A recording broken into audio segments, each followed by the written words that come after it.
Bonjour à tous et bienvenue sur notre live. Vous êtes très nombreux, donc ça fait plaisir. Je me présente, je m'appelle Hélène Pinatel et je suis présidente de l'association Gamets. Bonjour, je suis Charlotte Denèche, je suis très contente de vous voir ce soir. Et moi, je suis la secrétaire de l'association Gamets. Donc avant de commencer cette conférence, je voulais vous parler un petit peu de notre association.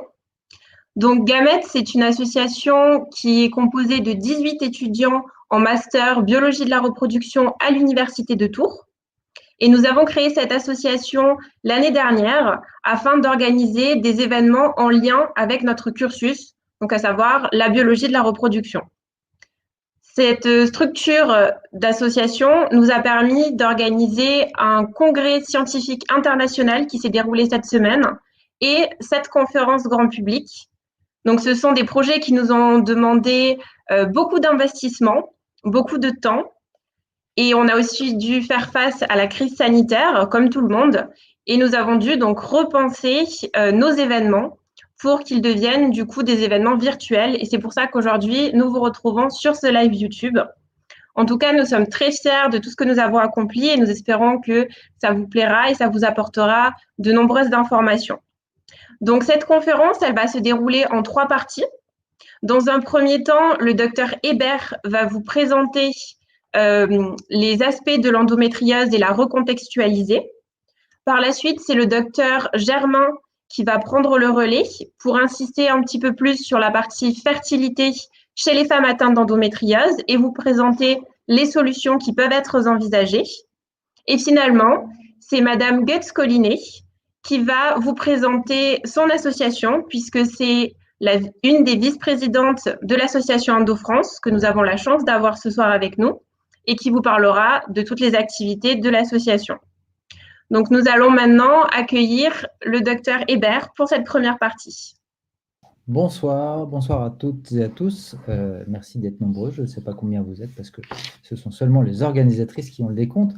Alors, j'ai été sollicité pour vous parler d'un sujet qui m'intéresse beaucoup. Moi, je m'appelle Thomas Hébert, je suis praticien hospitalier au CHU à Tours et j'ai plutôt une activité chirurgicale et je m'occupe, entre autres, des patientes qui ont de l'endométriose sur le versant chirurgical, mais aussi sur la prise en charge globale, puisque je vous le raconterai, et ce sera l'objectif de toute la conférence de ce soir, c'est pas une prise en charge qui se fait avec une seule personne et un seul interlocuteur, c'est évidemment une prise en charge en équipe, pluridisciplinaire, c'est un mot que vous entendrez souvent, c'est des intervenants médicaux, paramédicaux et des associations de patientes qui sont absolument indispensables dans la prise en charge de l'endométriose pour un mieux vivre.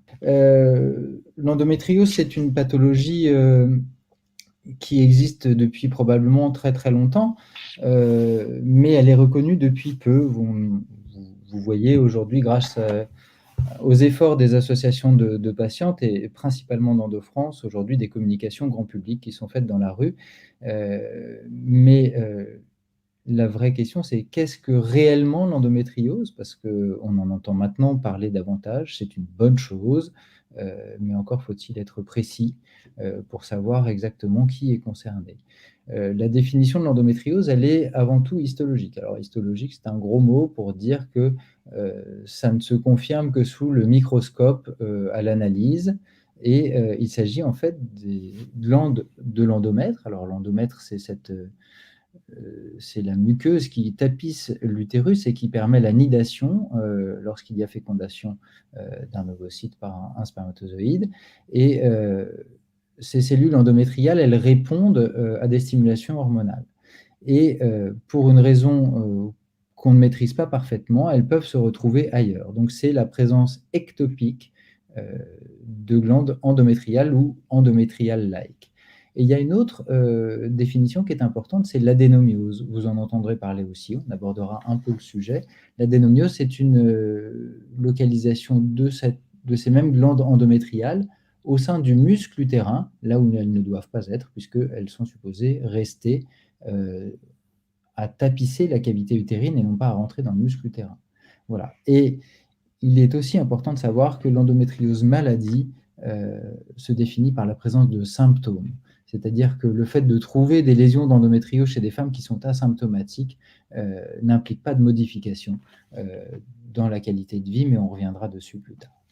Alors, où est-ce que ça peut se trouver? Eh bien, dans beaucoup d'endroits, ça reste principalement dans la cavité abdominale, mais on peut le retrouver alors dans les ovaires, sont les fameux endométriomes qui sont les moyens les plus faciles de découvrir cette maladie, mais on peut aussi en trouver ce qu'on appelle l'endométriose profonde, c'est-à-dire entre l'utérus et le tube digestif, au fond du vagin. On peut en trouver sur le tube digestif, l'appendice, on peut en trouver sur les trompes, on peut trouver de l'endométriose superficielle sur le péritoine, dans les cicatrices. Il y a même des histoires très rares de localisation d'endométriose en dehors de la cavité abdominale, ce qui pose des questions sur le mode d'action, mais ça reste des localisations extrêmement rares. La question du pourquoi y a-t-il de l'endométriose, elle revient souvent et elle est aujourd'hui encore non tranchée. Plusieurs hypothèses. Probablement que le reflux menstruel a un rôle, mais le reflux menstruel existe chez quasiment 9 femmes sur 10, et ce n'est pas 9 femmes sur 10 qui ont des lésions d'endométriose. Y a-t-il des facteurs génétiques? Ça n'a jamais été démontré, mais c'est probablement une piste, car il y a des histoires familiales. Les facteurs environnementaux sont nombreux et possibles. Vraisemblablement, on peut s'avancer sur l'idée qu'il s'agit d'une maladie plurifactorielle, avec quand même des éléments qui vont lancer le mouvement, entre guillemets. C'est-à-dire que si on reste sur la théorie du reflux tubaire, lorsqu'il y a les règles, le sang part par le col de l'utérus et sont externalisés, ce sont les règles, mais il y a aussi les trompes communiquent bien évidemment avec la cavité utérine et la cavité abdominale, et par les trompes reflue du sang, je vous le disais, chez 9 femmes sur 10 environ. Et donc ça veut dire qu'il y a des cellules de l'endomètre qui se retrouvent dans la cavité abdominale, qui peuvent aussi passer par les vaisseaux lymphatiques, c'est aussi une des hypothèses. Et normalement, ces cellules qui n'ont plus d'utilité, qui n'ont pas leur place dans la cavité abdominale, sont détruites par les cellules de l'immunité. Et pour des raisons qu'on ne connaît pas bien aujourd'hui, il y a probablement un déficit, une altération de la réponse immunitaire qui font que ces implants, ces cellules ne sont pas détruites et vont faire souche et vont faire des implants qu'on appelle des implants macroscopiques. Et si on a une réponse immunitaire normale, ce qui est le cas chez la plupart des femmes, on ne va pas avoir de localisation d'endométriose. Ça reste une hypothèse, ça n'est pas une certitude. Il y a aussi d'autres théories, la théorie célomique, alors je ne vais pas m'étendre, il y en a beaucoup, des théories de genèse de l'endométriose, mais on peut se poser aussi la question de la persistance de cellules qui ont la capacité de devenir d'autres cellules, on appelle ça des cellules multipotentes, elles peuvent devenir tout, parce que vous savez que de la fusion d'un ovocyte et d'un spermatozoïde, on devient un être très complexe, et il y a des cellules qui s'arrêtent avant le stade de développement et qui peuvent se différencier au moment de la puberté et se différencier sous l'influence des hormones et devenir des cellules de type endométrial, et ce qui irait bien dans certaines localisations pour lesquelles les explications du reflux ne sont pas forcément adaptées. L'autre question, et peut-être la plus importante, c'est qu'est-ce que ça fait l'endométriose? Parce qu'on en parle aujourd'hui beaucoup. Vous êtes très nombreuses et nombreux ce soir, donc ça veut dire que c'est un sujet d'intérêt. Beaucoup des gens qui s'intéressent à ce sujet sont des personnes touchées, de près ou de loin, mais quand on considère la probabilité dans la population d'en avoir, et on va en parler un peu plus loin, mais on estime aujourd'hui à 10 à 15% le nombre de femmes touchées par l'endométriose. La première question qui doit vous rassurer, parce que si on considère que dans une pièce avec 30 personnes, il y a en moyenne 3 à 4 patientes, avec 30 femmes, il y a au moins en moyenne 3 à 4 femmes qui sont atteintes d'endométriose, c'est très inquiétant. Et la première chose peut-être, c'est de considérer qu'il est tout à fait possible d'avoir une endométriose et d'être sans symptômes aucun et sans conséquences sur le quotidien. Et ça, c'est important et ça a pour but d'être rassurant. Et on peut avoir des effets liés à la maladie. Alors ça peut être la douleur, elle peut être très importante, très prégnante dans le quotidien et être la cause des consultations. Ça peut être l'infertilité, qui est aussi un moyen de découvrir cette maladie. Alors on n'entre pas dans la maladie endométriose par le biais de l'infertilité, on découvre simplement quelque chose qui était existant souvent depuis longtemps. Et on peut avoir une atteinte des organes à côté de l'utérus et de ce qu'on peut considérer comme étant la zone où naissent les lésions d'endométriose, si on considère que la théorie du reflux tubaire est la plus pertinente. Et on peut avoir un mix de chacun de ces éléments, ce qui n'est pas forcément très agréable quand ça arrive. Donc, je vous disais, 10 à 15% des femmes sont concernées. On pense que ça représente une petite moitié des douleurs pelviennes chroniques. Et quand on va dans un service de procréation médicalement assistée, mais le docteur Germain vous en parlera bien mieux que moi, on est souvent la moitié du temps face à des femmes qui ont de l'endométriose. Enfin, face à des couples dont la femme a de l'endométriose, car je rappelle que l'infertilité n'est pas toujours une histoire de femme, loin de là, c'est une histoire de couple. L'adénomiose dont je vous parlais touche souvent les femmes plutôt en deuxième partie de vie génitale et dans certaines études américaines et européennes, on a retrouvé sur des pièces d'hystérectomie jusqu'à 40% d'adénomiose. Et ce qui est important et probablement l'une des raisons pour laquelle on a aujourd'hui autant de communication autour de l'endométriose et pour laquelle le gouvernement tend à avoir un mouvement, une activité, on en reparlera un petit peu plus loin, c'est le coût sociétal de l'endométriose, tant par les arrêts de travail que par les soins, que par la perte en productivité. On l'estime en 2005, donc il y a 15 ans maintenant, à 30 milliards d'euros annuels. C'est colossal, c'est quasiment les coûts du cancer, et par conséquent, ces coûts sociétaux méritent une attention de la part des institutions et des gouvernements, puisque si on veut être pertinent sur le point de vue économique, on se doit de faire de la prévention dans la mesure du possible et de prendre de manière adaptée en charge les personnes atteintes de cette maladie. Comment penser à l'endométriose? Ça, c'est une vraie question et c'est souvent la question des jeunes femmes qu'on voit en consultation qui arrivent avec des questions, pas de diagnostic posé. Et les critères sont assez précis néanmoins. La notion de douleur chronique, alors une douleur chronique, ça correspond à quelque chose de très précis. C'est une douleur qui dure depuis plus de 6 mois. La notion de cyclicité, c'est-à-dire que c'est une douleur qui va apparaître rythmée par les règles, pendant, un peu avant, un peu après. Il peut y avoir aussi pas trop de phénomènes cycliques, mais des douleurs pendant les rapports. Et c'est plutôt des douleurs pendant les rapports profonds. Il y a bien sûr l'infertilité qui peut être un moyen de découvrir cette pathologie. Et tous ces symptômes-là doivent être, chez une femme, réglés. On peut avoir quelques symptômes encore persistants chez les femmes ménopausées, mais il n'y a jamais de symptômes chez les jeunes femmes prépubères, puisqu'il n'y a pas eu d'activation hormonale et que les phénomènes douloureux et les phénomènes liés à l'endométriose sont très dépendant de la stimulation hormonale. Alors la vraie question, c'est quand on se pose la question dans notre chambre à 22 heures en se couchant, qu'on a très mal et qu'on en est à la 3e bouillotte et qu'on en est au 12e Doliprane, c'est beaucoup trop, 12 Doliprane, je vous le dis, c'est avec qui on va en parler, parce que ça ne va pas, c'est bien, mais comment on gère ça? Comment on gère ça en tant que parent quand on a affaire à des jeunes femmes? Comment on gère ça en tant que jeune adulte quand on va de moins en moins bien? C'est la notion du parcours de soins. Aujourd'hui, tout est fait. Les associations de patientes, EndoFrance en premier, fait un travail colossal pour que cette maladie qui était mal connue, jusqu'à il y a 3 ans, il n'y avait pas d'enseignement pendant les études de médecine sur l'endométriose, pour une pathologie qui concerne peut-être 1/10 de la population féminine, c'est surprenant. Et donc tout est fait aujourd'hui, tout est mis en œuvre pour que les intervenants de premier recours, votre médecin généraliste, votre gynécologue, votre sage-femme, soient compétents pour pouvoir vous prendre en charge et vous orienter. L'objectif de notre organisation à venir, c'est de pouvoir vous permettre d'avoir accès, ou permettre aux patients d'avoir accès à des soins de proximité, de ne pas être obligé, comme c'est le cas aujourd'hui encore, de faire des centaines de kilomètres pour avoir une consultation, pour voir une personne qui est considérée comme étant un référent.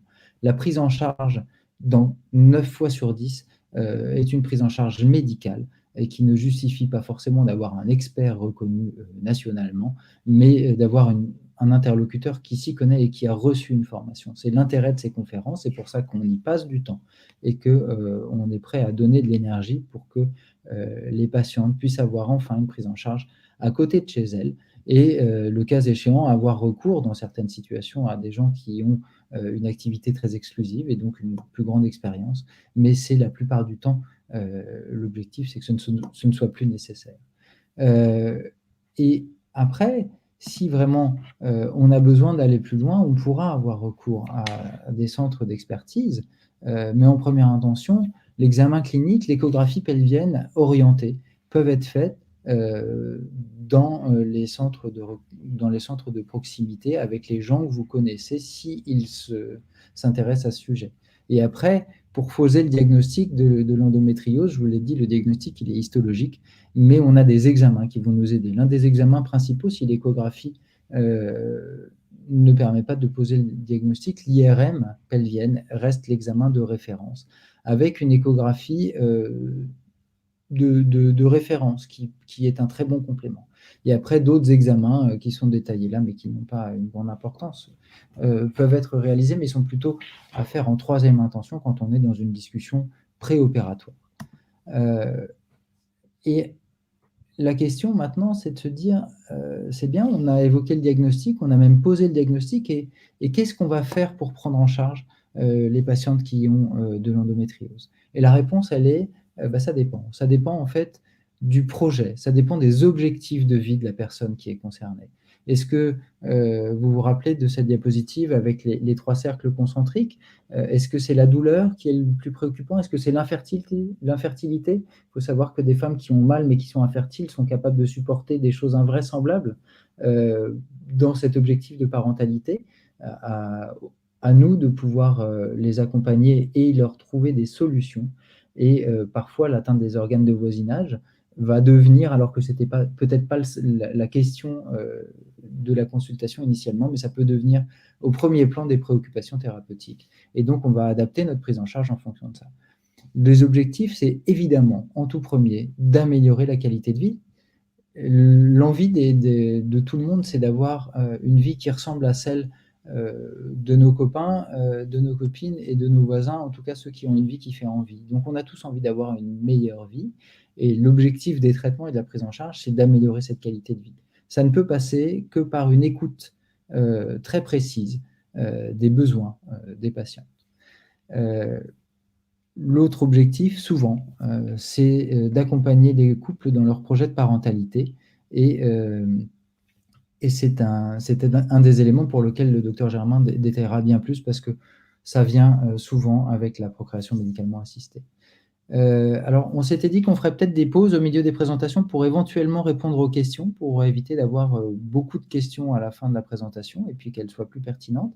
Est-ce que sur la partie que je viens de présenter, puisqu'on va maintenant aborder plutôt la phase des traitements, est-ce qu'il y a des questions qui sont sorties parmi les gens qui nous écoutent et qui vous paraissent intéressantes à répondre actuellement? Est-ce qu'on peut avoir des formations de kystes au niveau des ovaires suite à la maladie? Alors la réponse est oui, ce sont des kystes d'endométriose ou endométriome, et on est sur des localisations qui sont assez classiques, parce que c'est 20 à 30%. Elles sont en général pas douloureuses, sauf quand elles sont très grosses, et c'est le moyen le plus facile de faire le diagnostic. Et le traitement diffère en fonction des projets, encore une fois. Soit on doit les opérer, soit on peut les vider. Ça dépend. Voilà, j'espère que ça répond à la question. Alors, la différence entre l'endométriose et l'adénomiose. L'endométriose, ce sont des localisations de glandes endométriales n'importe où, sauf dans le lit de l'utérus. Et l'adénomiose, c'est une forme d'endométriose parce que c'est la localisation de ces glandes endométriales à l'intérieur du muscle utérin. Voilà, j'espère que ça répond. Alors, est-ce que les IRM sont fiables? Les IRM sont fiables, oui, si on respecte les protocoles de réalisation qui sont maintenant codifiés et qui ont été publiés lors de recommandations nationales. Ce qui est plus difficile, c'est l'interprétation des IRM, qui sont parfois très complexes à imaginer, parce que l'endométriose, c'est une maladie qui vit avec des formes actives, des formes fibreuses, et donc l'interprétation de l'IRM est compliquée et nécessite d'avoir affaire à des radiologues, en fait à des équipes qui ont l'habitude. Donc une IRM où on dit il n'y a rien, parfois c'est possible qu'on n'ait pas d'image, mais ça ne veut pas dire qu'il n'y a pas d'endométriose. Ça peut être une endométriose superficielle, ça c'est la première chose. Une IRM négative n'interdit pas le diagnostic d'endométriose. Et certaines IRM sont considérées comme négatives, et à la relecture et après discussion sur les symptômes, on s'aperçoit qu'il y a des petits signes, directs ou indirects, qui sont en faveur de localisation d'endométriose. Donc oui, les IRM sont fiables, la lecture nécessite d'avoir parfois un deuxième œil, et parfois même des experts radiologistes ont besoin d'avoir un contexte et donc ont besoin de discuter avec les patientes pour orienter leur lecture et leur interprétation des examens. Voilà, je ne sais pas s'il y a d'autres questions. Le gold standard, n'est-il pas l'écho endovaginal? Alors, ça dépend pourquoi. Le gold standard en fait, c'est l'examen de premier recours, ça va être l'échographie endovaginale, mais encore une fois, ça dépend par qui elle est faite. C'est-à-dire qu'une échographie faite par une personne qui fait de l'échographie gynécologique va nous permettre d'avoir le diagnostic des endométriomes, parce que ça, c'est très bien codifié. En revanche, on n'aura pas forcément d'informations sur l'atteinte digestive, et notamment l'atteinte de l'épaisseur de la paroi du rectum, qui peut être obtenue par le même examen avec un échographiste qui va s'orienter plus précisément. Donc, le premier recours, c'est l'échographie. L'examen qui permet d'affirmer ou d'infirmer, c'est plutôt l'IRM, et on va avoir une échographie de deuxième recours, ou une échographie d'expertise qui va nous permettre d'apporter de la lumière sur certains aspects de l'IRM, et après on a d'autres examens auxquels on peut avoir recours. Est-ce qu'il y a d'autres questions encore?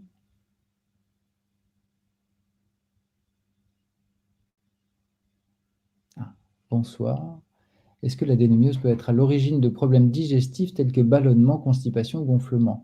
D'une manière générale, les phénomènes inflammatoires abdominaux, et l'endométriose en est un, peuvent être responsables de ces phénomènes-là à certains moments du cycle. Si c'est lié à des lésions d'endométriose, ce ne sont pas des symptômes qu'on doit avoir tout au long du cycle.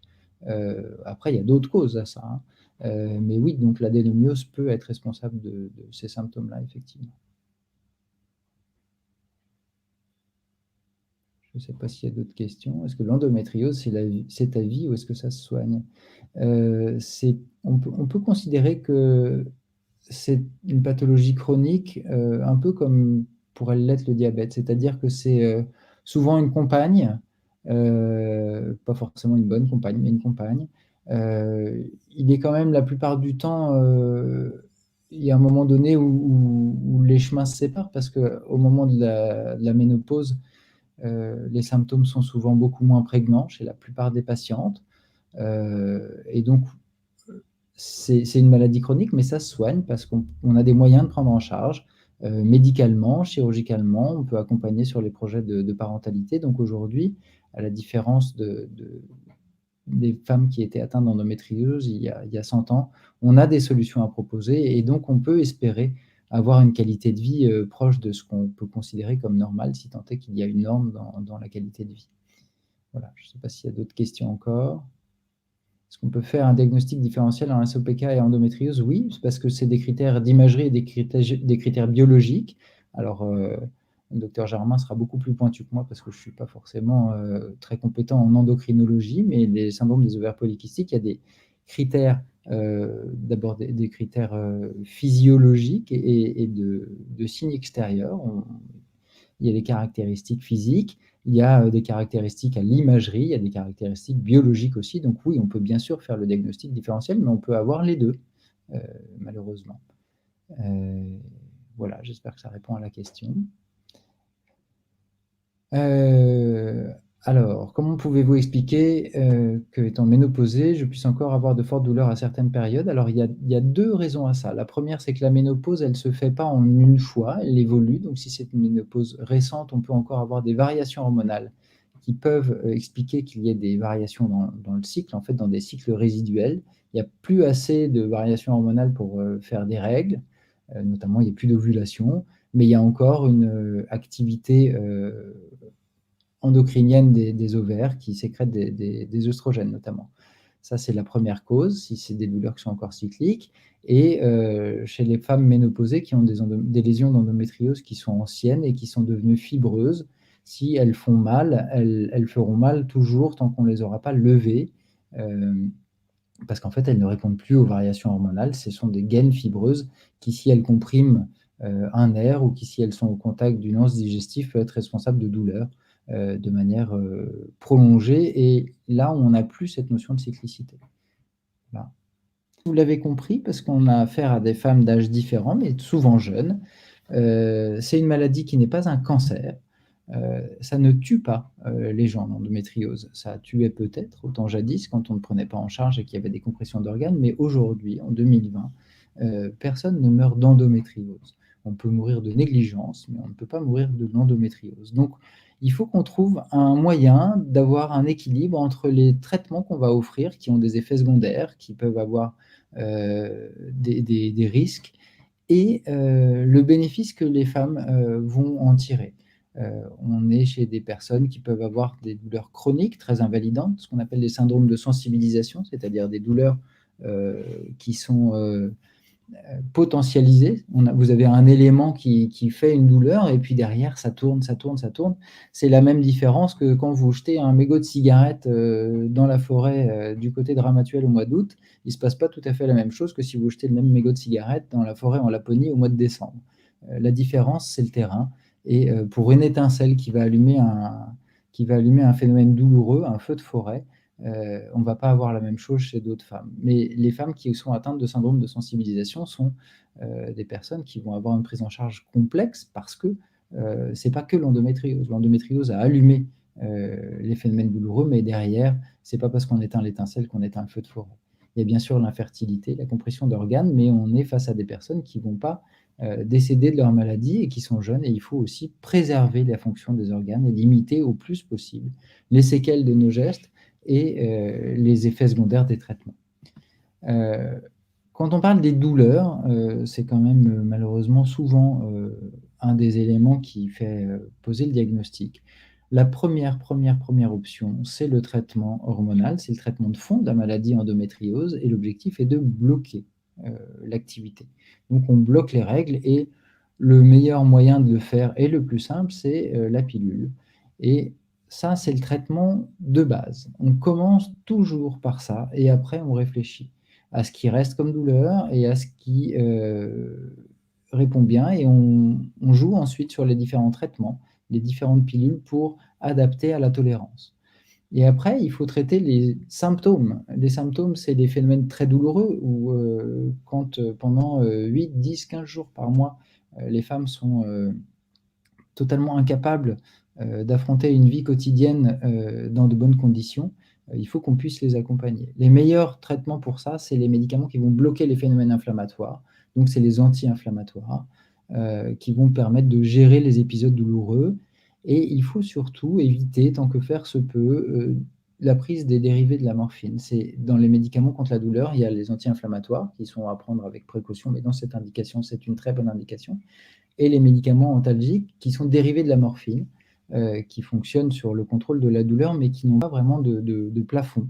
Et donc, on se retrouve dans des situations d'addiction, c'est-à-dire qu'on a des femmes qui, alors qu'elles n'ont pas forcément tendance à être des droguées, vont se retrouver à prendre des médicaments dérivés de la morphine en quantité de plus en plus importante parce que ça ne fonctionne plus, et donc on augmente les doses et on se retrouve dans des situations de dépendance. Et donc ça, c'est un élément important à prendre en compte. Il ne faut garder les dérivés morphiniques que pour des situations très spécifiques et très extrêmes. Et après, la question de la chirurgie peut se poser. La chirurgie, c'est un des éléments de prise en charge, mais ça n'est sûrement pas le seul, et il n'est sûrement pas adapté à toutes les femmes qui ont de l'endométriose. Et il faut bien poser les indications de la chirurgie, sinon on est déçu parce que ça ne fonctionne pas. Mais il y a beaucoup d'autres choses à faire en dehors de ce traitement qui va bloquer les cycles et des médicaments allopathiques. D'abord, il faut mettre en place un réseau autour des patientes, parce qu'on ne peut pas être en tant que gynécologue ou que chirurgien ou que médecin de procréation médicalement assistée. On ne peut pas être le seul à assumer la prise en charge de la patiente. Il faut que la patiente se responsabilise, il faut qu'elle soit au centre d'un réseau, et c'est là où les associations de patientes, et je commence par la fin de ma diapositive parce que c'est fondamental, une femme chez qui on découvre de l'endométriose et à qui on annonce le diagnostic aujourd'hui, une femme de 18 ans à qui on pose le diagnostic d'endométriose, c'est aussi dramatique que l'annonce d'une maladie mortelle et très grave. Il faut faire en sorte que on arrive à passer ce deuil et qu'on puisse vivre une vie normale, parce que c'est peut-être une maladie grave, mais c'est surtout une maladie avec laquelle, on l'a dit tout à l'heure, il va falloir vivre longtemps, donc il faut vivre bien avec. Et pour ça, il faut se connaître, et ça va passer par le développement personnel, et ça va passer par ces fameux soins de support, le yoga, l'hypnose, l'acupuncture, la microkiné, la sophro, sur laquelle j'insiste toujours beaucoup, parce que c'est un moyen d'avoir des outils pour s'autonomiser. L'activité physique, alors c'est mon dada à moi, hein, je ne jure que par ça, mais faire du sport et du sport d'endurance va permettre aux patientes d'une part de reprendre contact avec son corps et d'arrêter d'avoir l'impression d'être trahi par son corps, mais aussi de sécréter des endorphines et donc de faire des médicaments antalgiques de manière naturelle, et c'est très très pertinent. Et puis, bien sûr, on peut s'intéresser à l'alimentation. Il y a tout un pan de l'alimentation anti-inflammatoire pour lequel il y a des experts qui peuvent aider. Ça ne fonctionne pas chez tout le monde, mais ça peut aider. Et puis, il y a aussi, dans le réseau médical plus proche, la prise en charge avec des médecins de la douleur, des algologues. On peut avoir recours chez certaines femmes, pas chez tout le monde, aux psychologues, à la psychanalyse qui peut accompagner, parce que quand on a des phénomènes de sensibilisation, parfois il faut chercher s'il n'y a pas une cause qui a été démasquée par tout ça. Voilà, le message de cette diapositive, c'est de dire, c'est pas que les traitements médicaux, c'est pas que la chirurgie, c'est tout ce que la patiente va pouvoir mettre en place autour d'elle, accompagnée par les associations. Et EndoFrance organise très régulièrement des événements de découverte de toutes ces pratiques, et a une liste. Elle a référencé les personnes qui s'occupent d'EndoFrance, et les adhérents d'EndoFrance sont référencés, font un retour d'expérience sur tous les professionnels qu'elles croisent. Donc il y a un carnet d'adresses incroyable dont il faut profiter. Il ne faut pas hésiter à solliciter EndoFrance. Et encore une fois, certaines femmes ont des réticences à contacter les associations de patientes, et moi j'ai pour habitude de dire que ce n'est pas pour pleurer ensemble, mais c'est pour surmonter ensemble et profiter de l'expérience de chacune pour aller plus vite et plus loin dans sa vie. Et c'est vraiment comme ça que je perçois les associations de patientes. Ce qui concerne l'infertilité, je vais passer très vite parce que le docteur Germain va vous en parler plus longtemps. C'est une prise en charge qui doit être pluridisciplinaire, ça se discute en réunion, et la chirurgie peut avoir une place dans cette prise en charge de la fertilité. C'est aujourd'hui en cours d'évaluation, il y a des essais cliniques, et il faut avoir dans un petit coin de la tête que la procréation médicalement assistée n'aggrave pas les lésions d'endométriose, puisqu'aujourd'hui, les médecins qui font de l'AMP sont experts et savent gérer tout cela. Je passe rapidement. Les atteintes des organes de voisinage, alors ça, c'est une image d'IRM, où vous avez un utérus, une très grosse lésion d'endométriose qui va dans la vessie. Donc, on peut être amené, quand on a une atteinte de la vessie, du tube digestif, de l'urtère, qui est le tuyau qui va du rein à la vessie, à avoir un traitement qui sera chirurgical, avec des chirurgies qui sont agressives, mais dont l'objectif est toujours de préserver la fonction de l'organe. Donc, on est sur des chirurgies qu'on appelle complètes, radicales et conservatrices. On peut être amené à faire des résections digestives, c'est-à-dire qu'on va retirer le bout d'intestin sur lequel il y a la lésion d'endométriose, retirer un bout de vessie, rebrancher l'urtère. On peut faire des chirurgies qui sont compliquées. Il ne faut pas avoir peur de la chirurgie. Il faut qu'elle soit faite en revanche par des équipes qui ont l'habitude. Ça n'est pas une chirurgie qui s'invente, c'est une chirurgie qui se fait à plusieurs spécialités, parce que vous l'avez compris, il y a plusieurs organes qui sont souvent concernés, et il faut absolument avoir affaire à des gens qui en font souvent, parce que c'est très particulier comme chirurgie, et quand c'est fait par des équipes expérimentées, ça se passe bien. On a des résultats d'observatoires, notamment qui ont été faits en 2015, qui tendent à montrer qu'il y a au moins une cinquantaine d'équipes en France qui font des chirurgies de l'endométriose et qui ont un volume qui permette d'avoir une activité satisfaisante. J'aborde la question du volume de chirurgie parce que c'est probablement un des critères qualité importants. Il y a des études qui sortent sur ce sujet-là. Aujourd'hui, il est clair que quand on parle de chirurgie d'une endométriose, elle se doit d'être par voie mini-invasive, c'est-à-dire qu'on ne doit pas, en 2020, sauf situation très particulière, ouvrir le ventre pour faire cette chirurgie. Elle peut se faire par voie célioscopique, on peut utiliser le robot pour le faire, mais c'est clairement la voie d'abord à privilégier. Et il faut avoir affaire pour des chirurgies compliquées de l'endométriose à des centres experts où il y a le recours au multidisciplinaire. Et pour la prise en charge d'une endométriose qui n'est pas attendue complexe, si elle a été bien évaluée par la lecture de l'imagerie avec des radiologues qui ont l'habitude et des chirurgiens qui ont pris le temps de discuter, il y a beaucoup de situations où des chirurgiens qui ont l'habitude de cette prise en charge, mais qui, dans des situations où il n'y a pas besoin d'avoir recours à plusieurs spécialités, pas de chirurgien urologue, pas de chirurgien digestif, elle peut être faite, pas forcément dans le centre très loin de chez vous, mais avec quelqu'un qui a l'habitude et qui s'y intéresse. Voilà. Donc ça, c'est aussi le job des associations de patients de vous permettre de vous orienter. Est-ce qu'elles ont du retour sur cette équipe, sur ce chirurgien? Est-ce que c'est une personne en qui on peut avoir confiance? C'est difficile parce que faire confiance à une personne qu'on a vue quelques instants en consultation pour accepter de se faire opérer et donc de se confier pleinement, c'est toujours un moment difficile et le choix de l'équipe et de l'opérateur est un moment difficile. Les associations de patientes aident, mais il ne faut pas perdre de vue non plus que le sentiment qu'on a de confiance ou non est fondamental. Voilà. J'avance un peu parce que vous avez encore plein d'autres choses passionnantes à entendre. Les indications de la chirurgie, il y a 3 indications qui sont aujourd'hui formelles.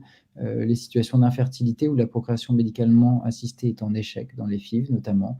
Les douleurs qu'on n'arrive pas à traiter par les médicaments habituels. Et puis les atteintes des organes de voisinage, on en a déjà parlé. Les difficultés de cette chirurgie, c'est que ce sont des douleurs chroniques auxquelles on a affaire dans 85% des cas et ça ne marche pas à tous les coups. 60 à 80% des situations sont améliorées par la chirurgie.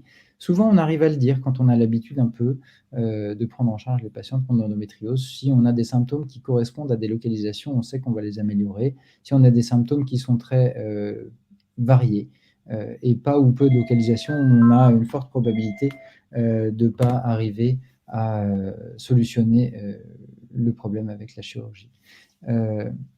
Et encore une fois, l'objectif, c'est de faire une prise en charge multidisciplinaire. Et la vraie question, c'est est-ce qu'on s'est bien compris entre le thérapeute et la patiente pour adapter la réponse aux besoins de la patiente.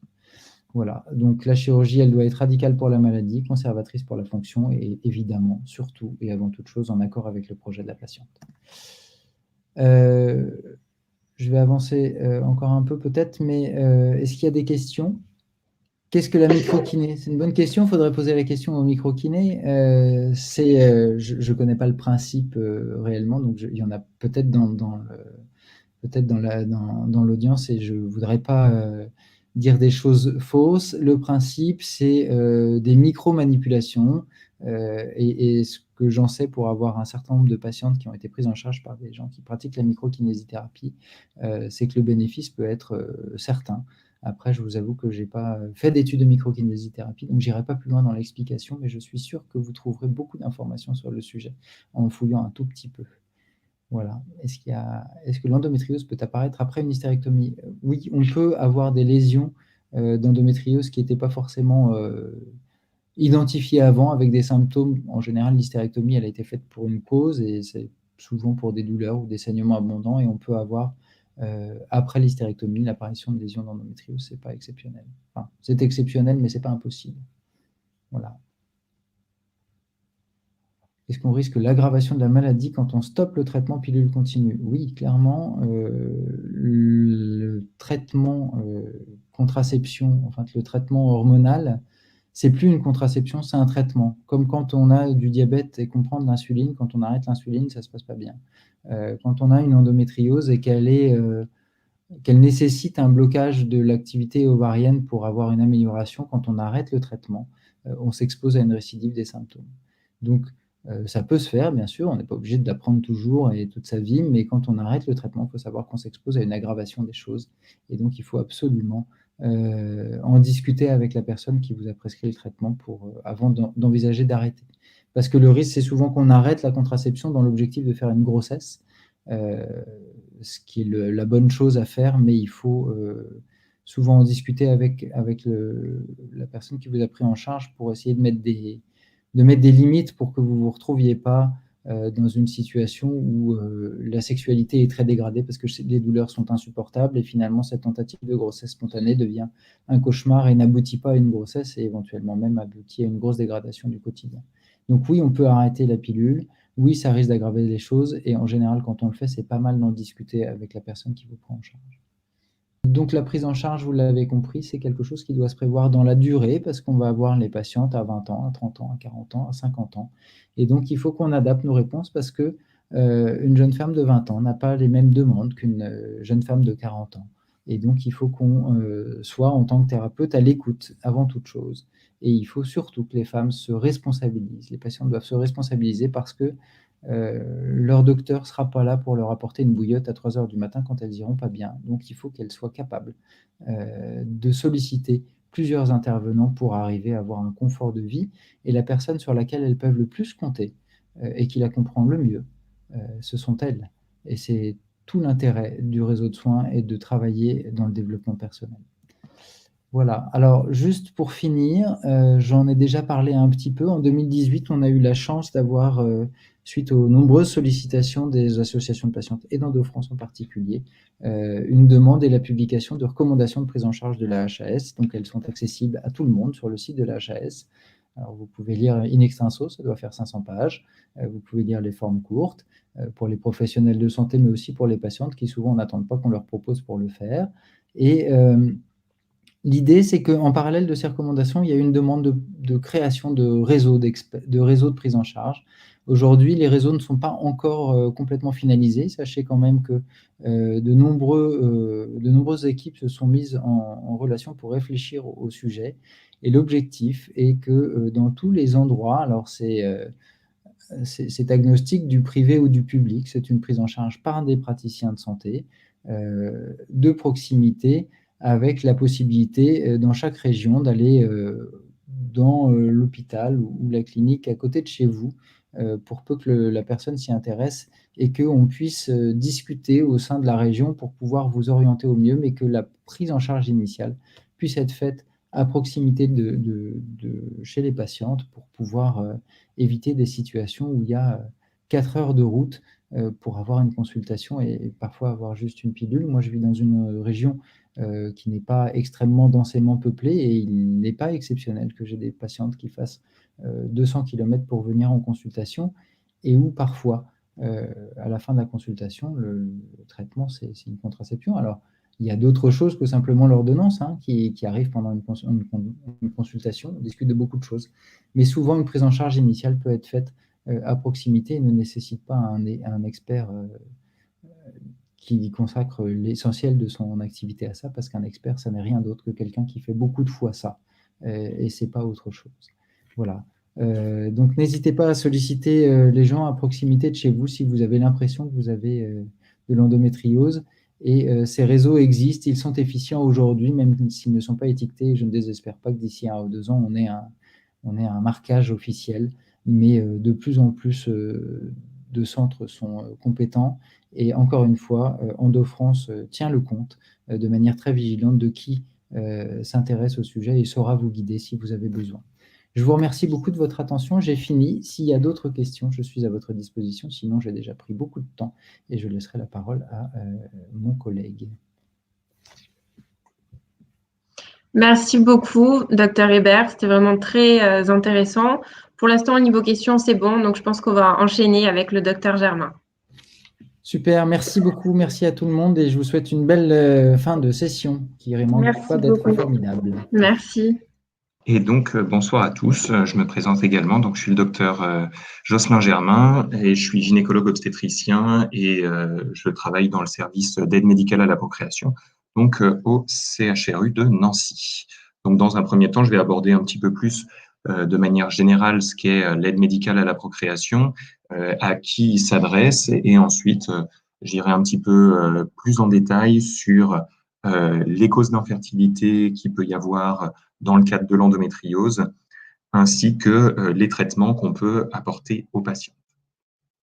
Donc, l'AMP, c'est l'aide médicale à la procréation et c'est donc apporter des techniques où on va préparer les gamètes, les spermatozoïdes ou les ovocytes au laboratoire afin d'obtenir des grossesses.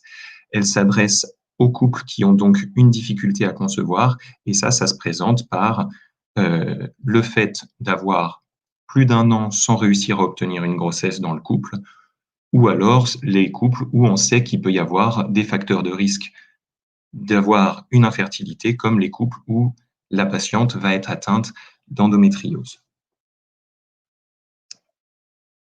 Le bilan initial, donc généralement, les patientes nous sont adressées dans les centres d'aide médicale à la procréation. Il y a une première rencontre avec le médecin clinicien qui va venir poser énormément de questions sur la vie générale, qui va rechercher à ce moment-là également pour les patientes qui ne sont pas étiquetées avec de l'endométriose. On va venir chercher des symptômes comme ceux qu'a pu décrire le docteur Hermet avec les douleurs pendant les rapports, les douleurs pendant les règles, ce genre de choses, mais également donc tous les antécédents médicaux qui pourraient évoquer une infertilité. Et on prescrit également un nombre d'examens qui peut être assez important.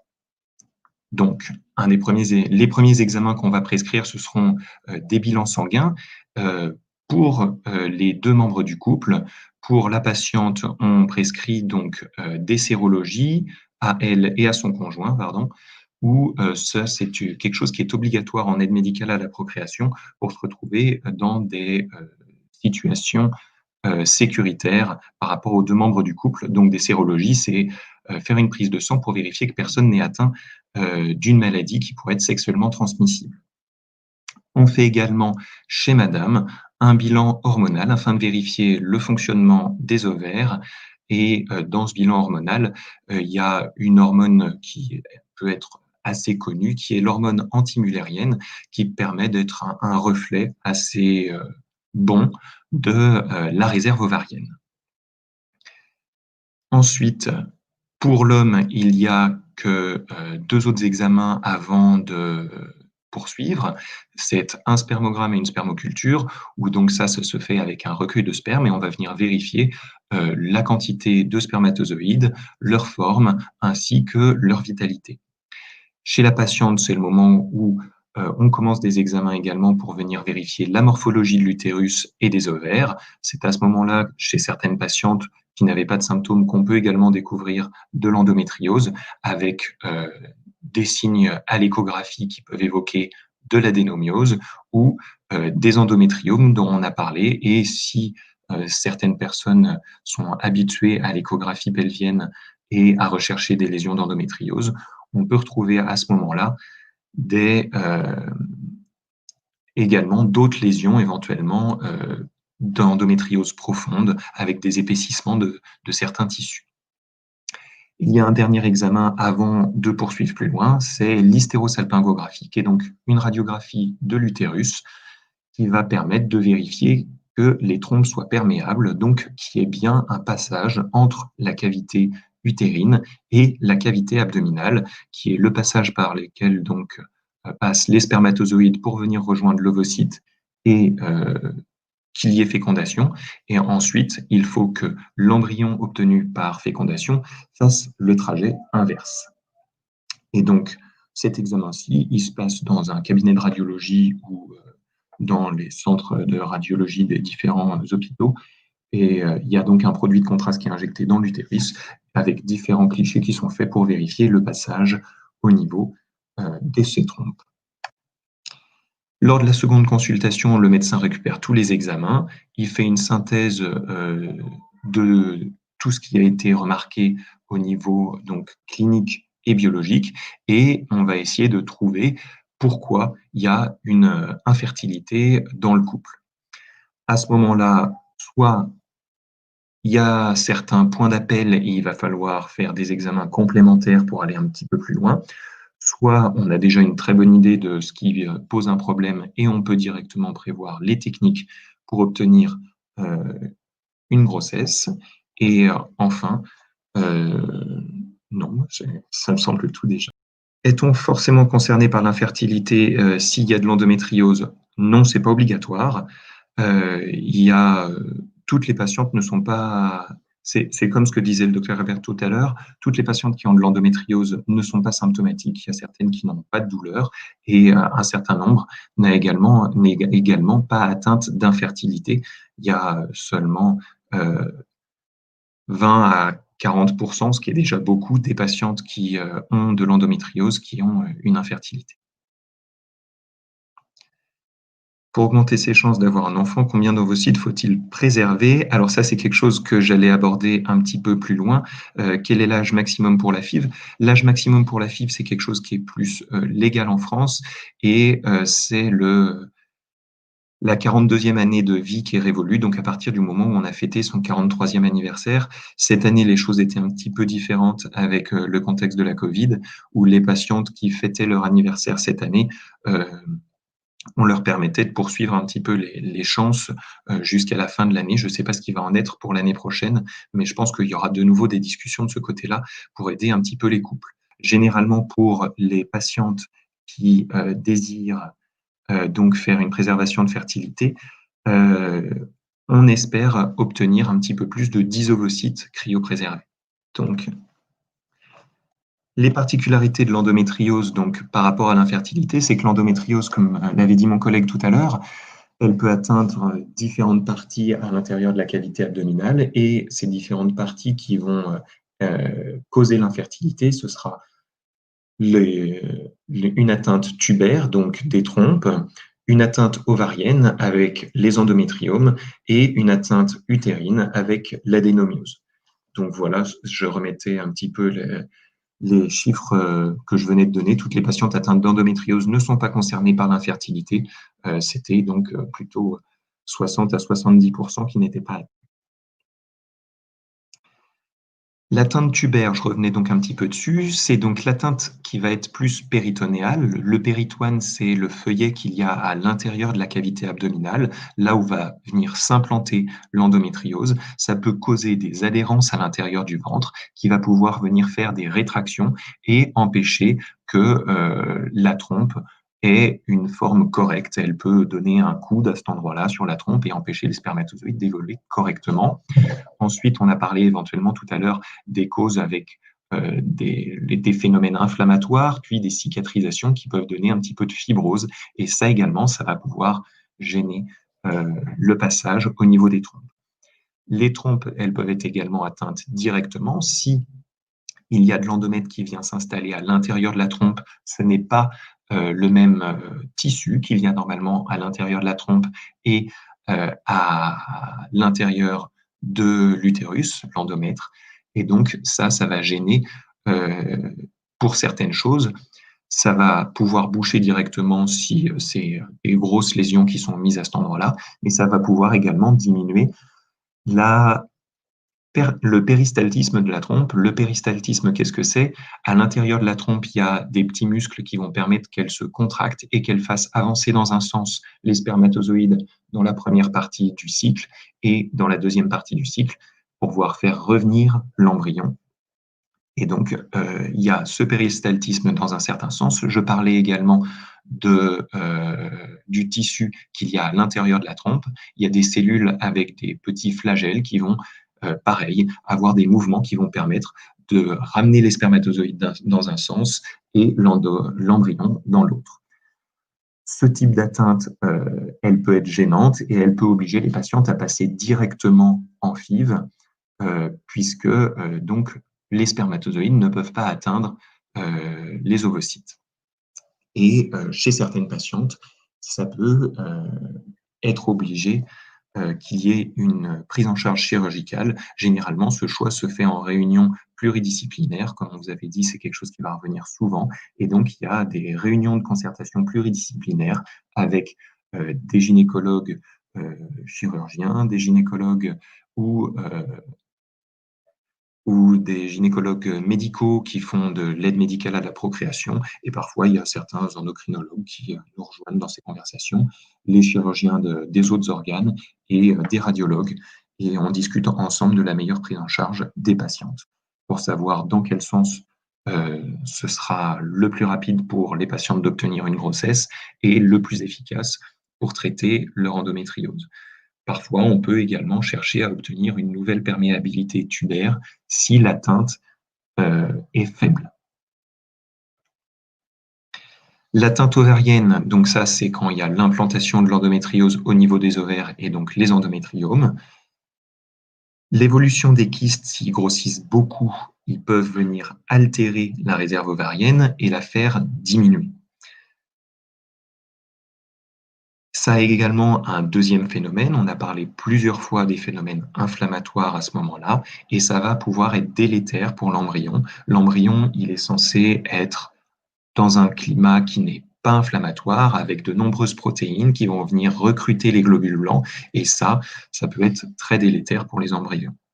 Enfin, la présence d'endométriome peut rendre la ponction ovarienne difficile, et ça vaut également pour l'atteinte tubaire. S'il y a des rétractions au niveau des trompes qui vont venir placer les ovaires à des endroits qui sont difficiles d'atteinte lors de la ponction, c'est quelque chose auquel je reviendrai un tout petit peu après les ponctions pour la FIV, et bien là, c'est de nouveau les cas où on en rediscute en réunion de concertation pluridisciplinaire et où les médecins d'aide médicale à la procréation demandent est-ce qu'il y a une prise en charge chirurgicale première afin de pouvoir atteindre les ovaires plus facilement.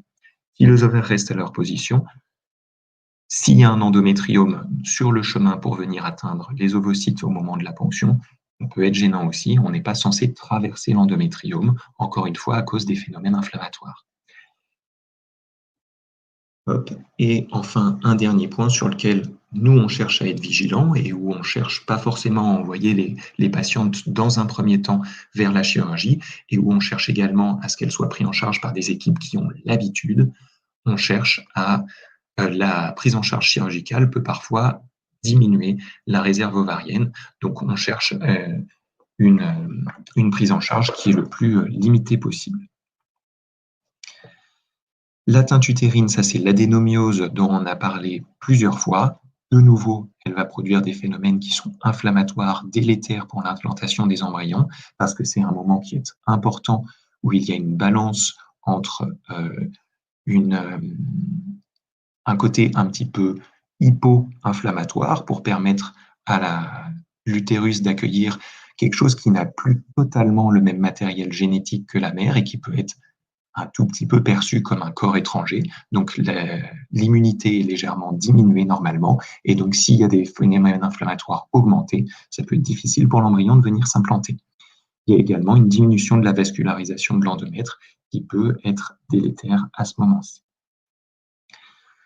Donc, la prise en charge des patientes atteintes par l'endométriose en AMP, elle est toujours particulière. Comme on l'a dit plusieurs fois, elle est multidisciplinaire et les phénomènes de réaction inflammatoire entraînés par la maladie obligent parfois à bloquer l'ovulation avant.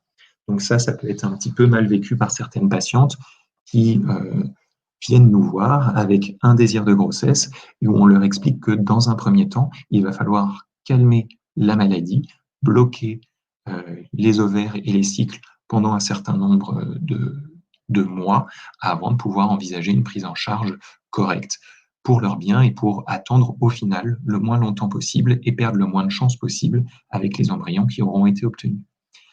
Enfin, il y a certains traitements dont on parlera un tout petit peu plus tard, les agonistes de la GnRH, qui agissent sur l'adénomiose et qui nécessitent parfois plusieurs mois de traitement, comme je pouvais dire. Alors, quels sont les critères pour le prélèvement d'ovocytes? La présence d'endométriome en est-il un? La présence d'endométriome, non, c'en est pas forcément un. Les critères pour les prélèvements d'ovocytes, ils vont être multiples. On va passer vers de la FIV et donc de la fécondation in vitro et des prélèvements d'ovocytes chez les patientes qui ont une obstruction tubaire parce que les spermatozoïdes ne pourront pas atteindre les ovocytes pour obtenir une fécondation. Et il y a également certains cas où le sperme est légèrement altéré et où on va être obligé de faire de la fécondation in vitro. Lorsque le sperme est très altéré, on est obligé de faire de la fécondation in vitro et de faire même des techniques supplémentaires, mais ça, j'y reviens un tout petit peu plus tard dans le diaporama. L'endométriose peut-elle provoquer des fausses couches? Ça, normalement non, parce que ça va plus gêner vraiment l'implantation à des phases très précoces.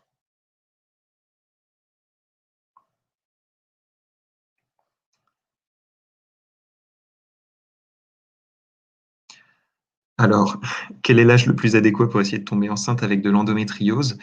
Ça, je ne pourrais pas répondre, c'est l'âge auquel vous êtes prêt pour essayer d'obtenir une grossesse. À partir du moment où vous savez que vous avez de l'endométriose et qu'elle est prise en charge de manière précoce et où éventuellement les cycles sont bloqués par une pilule et qu'on empêche la pathologie d'évoluer, la prise en charge peut se faire au moment où vous êtes prête. Et je ne pense pas qu'il y ait plus de réponses que ça à apporter. Chez les patientes qui sont très atteintes, on peut faire de la préservation de fertilité pour permettre une prise en charge et une grossesse ultérieure au moment où la patiente est prête à obtenir une grossesse. Donc, c'est de nouveau une discussion. Chez les patientes les plus atteintes, généralement, elles nous sont adressées un petit peu plus tôt afin de réaliser de la préservation de fertilité. J'y reviens un petit peu vers la fin du diaporama également pour la préservation de fertilité. Donc, comment déterminer si on fait une insémination ou une FIV? Ça rejoint un petit peu la question qu'il y avait un petit peu plus précocement. Si les trompes sont bouchées, on va être plutôt obligé de faire de la fécondation in vitro. Également, si le sperme est légèrement altéré. S'il y a seulement une légère obstruction, on peut être amené à faire uniquement de la chirurgie initiale pour venir réouvrir la trompe, mais il faut que ce soit vraiment une atteinte qui ne soit pas trop importante du pelvis. Donc là, j'allais aborder un petit peu plus les différentes techniques qui sont possibles en AMP. Et donc, les techniques qu'on va pouvoir venir utiliser pour aider les couples qui ont besoin d'aide médicale à la procréation, il y a l'insémination intra-utérine, où donc ça consiste à amener les spermatozoïdes qui ont été préparés, où on a choisi un petit peu ceux qui survivent le plus et ceux qui progressent le plus, et on les amène directement dans la cavité utérine. Ça se fait en consultation, sur un fauteuil d'examen, en position gynécologique. On amène un tout petit cathéter qui est très fin, qui fait 1 mm de diamètre peut-être. Ça passe simplement à travers le col, c'est indolore. On amène les spermatozoïdes et ensuite ils font le reste du chemin tranquillement jusqu'aux ovocytes et l'embryon est ensuite ramené naturellement jusqu'à l'intérieur de la cavité utérine. Ensuite, donc pour l'insémination intra-utérine, il faut quand même de la stimulation ovarienne pour pouvoir amener les spermatozoïdes au bon moment. Pour ça, on utilise des hormones sous forme injectable qu'on appelle des gonadotrophines, qui sont normalement sécrétées par la femme au niveau de l'hypophyse proche du cerveau. Et ça, on met des doses qui sont approximativement physiologiques en fonction de la patiente, en fonction de son poids, de son AMH également, dont je parlais tout à l'heure. Et on fait ça pour obtenir une ovulation avec un seul follicule, pour obtenir un seul ovocyte et éviter au maximum les grossesses multiples. Ensuite, avec un autre type d'injection, on vient déclencher l'ovulation et 36 heures plus tard, on fait l'insémination intra-utérine. La fécondation in vitro, elle consiste donc à créer des embryons en laboratoire en mettant en contact les spermatozoïdes qui ont été recueillis par masturbation. Ils ont été préparés et on les met en contact avec les ovocytes qui ont été récupérés par ponction ovarienne. Ensuite, on les laisse évoluer 2 à 5 jours, puis ensuite ils sont transférés à l'intérieur de la cavité utérine et ils s'implantent seuls. Donc, de ce côté-ci, pour la fécondation in vitro, on a besoin, pour prendre le moins de risques avec la patiente, de stimuler les ovaires un petit peu plus fort. Un point qui est important à savoir de ce côté-ci, c'est que la fécondation in vitro et la stimulation ovarienne, elles n'altèrent pas la réserve ovarienne. À chacun de vos cycles, mesdames, il y a un certain nombre de follicules qui sont prêts. Ils vont être stimulés par les gonadotrophines qui sont produites par votre hypophyse et il y a un seul follicule qui va progresser et les autres vont régresser. Le but de la stimulation ovarienne, c'est d'obtenir le plus d'ovocytes matures possible. Donc, on apporte des doses de gonadotrophines qui sont plus importantes et ça va empêcher les autres follicules de régresser. Et c'est là qu'il y a de plus en plus d'injections. Il y a donc des premières injections pour venir stimuler. Des secondes injections qui vont empêcher le corps d'ovuler spontanément parce que c'est pas normal d'avoir des taux d'hormones élevés liés aux nombreux follicules qui ont été recrutés. Et enfin, de nouveau, l'injection pour déclencher l'ovulation avec la ponction qui a lieu 36 heures plus tard. La ponction, elle se fait au bloc opératoire pour être dans des conditions les plus strictes de propreté, d'asepsie. Elle se fait de manière éco-guidée. Les ovaires sont tombés un petit peu plus proche du vagin, dans le cul-de-sac qu'il y a entre l'utérus et le tube digestif, et avec une aiguille, on vient récupérer le maximum d'ovocytes qui sont matures. Ça peut se faire sous anesthésie locale, avec juste des injections au niveau du fond vaginal, et la plupart des patientes le supportent assez bien. Chez les patientes chez qui on craint qu'il y ait plus de douleur, on peut faire une anesthésie loco-régionale. Ça correspond à la rachianesthésie, qui est quelque chose qui ressemble à une péridurale. Et enfin, chez certaines patientes, on est même amené à faire des anesthésies générales. Donc, ensuite, je vous avais parlé des embryons qui étaient obtenus en laboratoire. Et au bout de 2 à 3 jours, on transfère les embryons frais, 1 ou 2, dans la cavité utérine et on les laisse s'implanter seuls. Ça se fait de nouveau en consultation, ça, avec, pareil, un petit cathéter qui fait 1 mm de diamètre. Et les embryons surnuméraires, eux, ils sont congelés avec l'accord du couple.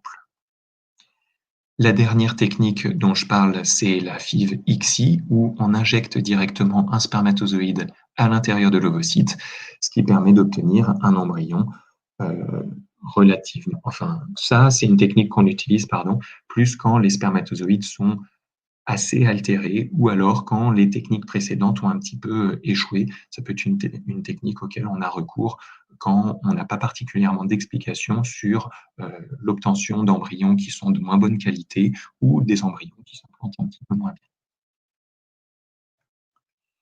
La préservation de fertilité, j'y arrivais à ce moment-là, c'est une autre technique qui est proposée aux personnes qui ont une maladie ou un futur traitement qui va altérer leur fertilité.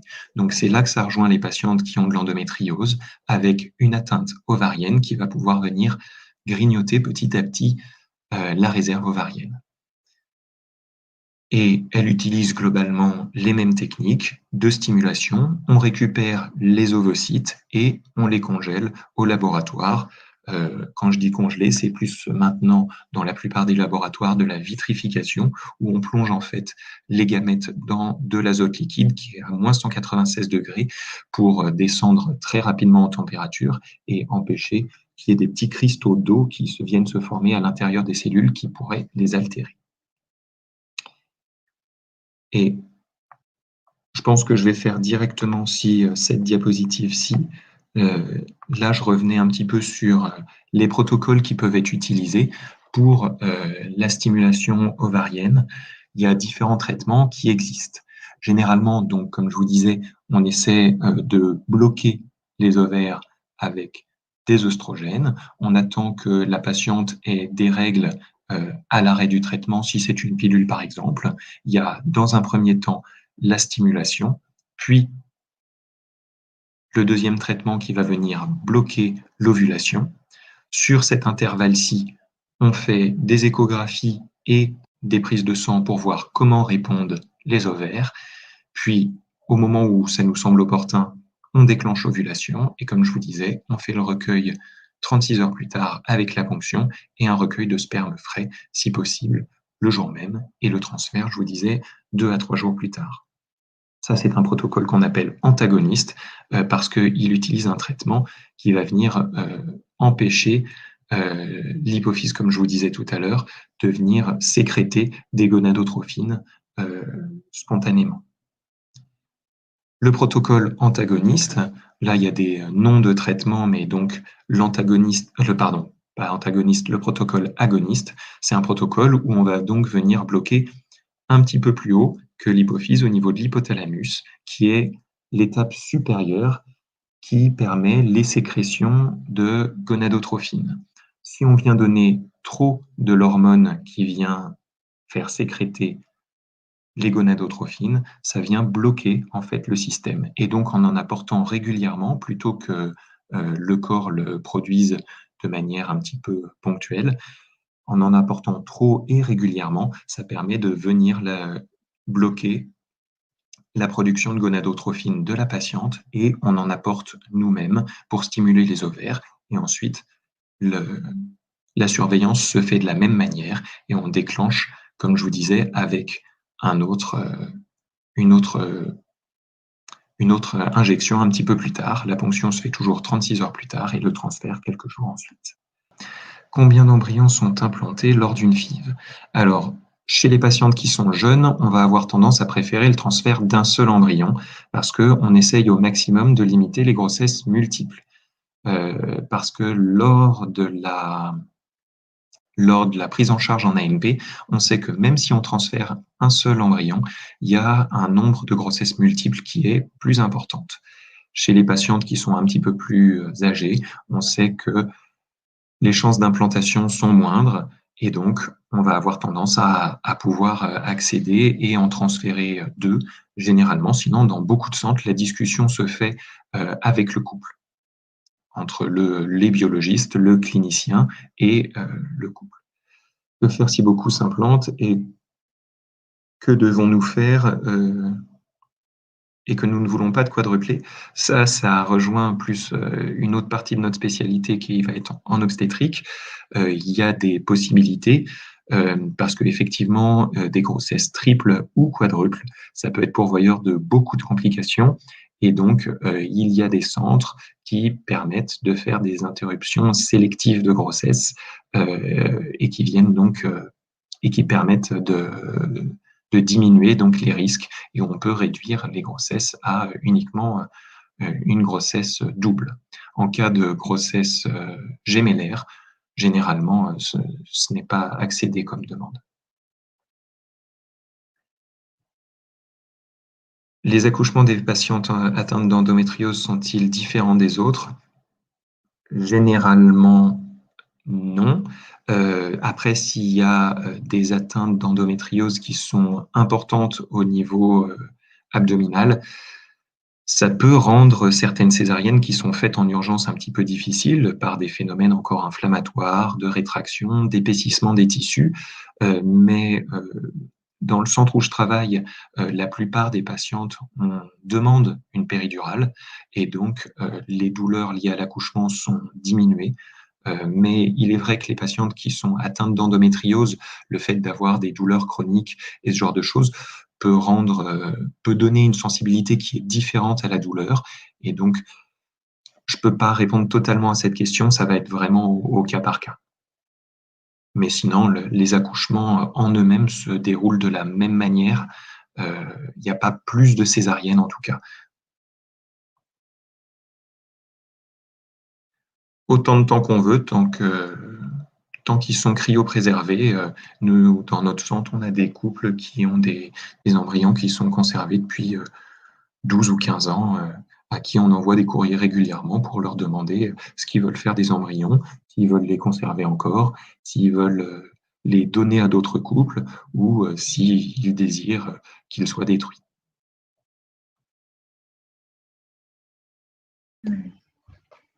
Du coup, c'est bon, on n'a plus de questions. Donc, merci beaucoup pour cette présentation qui était très instructive. Merci beaucoup.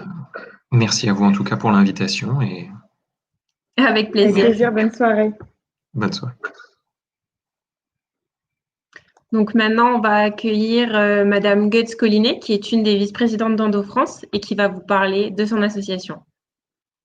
Bonsoir à toutes et à tous. Merci de m'avoir invitée. Du coup, ce que je propose, avant de répondre aux questions, parce que je pense qu'on va laisser du temps aussi si les médecins sont encore là après pour répondre aux questions qui restent sur le chat. Je vais passer tout de suite la vidéo qui présente en fait Endo-France et l'association. Parce que de nombreuses femmes souffrent en silence. Parce que le diagnostic est complexe, tardif et difficile à comprendre. Parce qu'il faut et pour être entendu. parce que c'est aussi une maladie de couple. EndoFrance a été créée en 2001 pour soutenir les femmes et leur entourage. Rencontres amicales, groupes de parole et ateliers sont autant de lieux d'échange sur le comment vivre avec la maladie. Grâce à notre comité scientifique composé d'experts reconnus pour leurs compétences, nous délivrons une information validée scientifiquement. Pour informer le public sur cette maladie gynécologique chronique touchant 1 à 2 femmes sur 10, nous organisons semaine après semaine, dans toute la France, des conférences et des tables rondes.